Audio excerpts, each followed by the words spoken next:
My name is Father Andrew Pinsent. I'm a former particle physicist at the CERN laboratory in Switzerland, and now I'm a Catholic priest and also a member of the Faculty of Theology and Religion at the University of Oxford.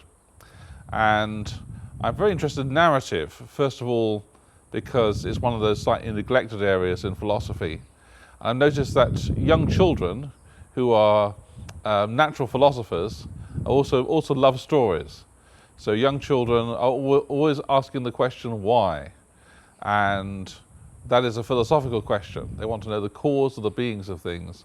And children also love stories. So I think those two desires, to know why and to have stories, those two are very closely related desires.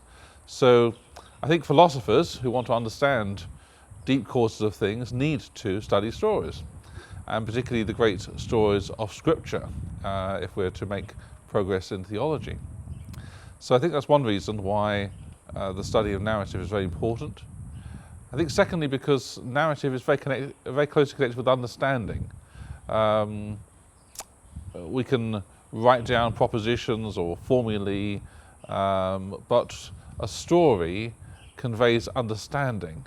And if we are ourselves to understand theology as from its primary source text in Scripture, then we need to understand how stories work and how they convey understanding, or what kind of understanding is being communicated.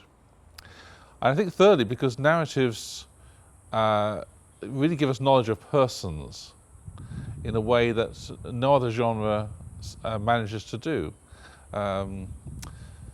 Particularly the history of the Jewish people and in the Christian Gospels, it's all about persons interacting with one another, persons interacting with God. And narrative gives us the ability to know persons, not just know about persons.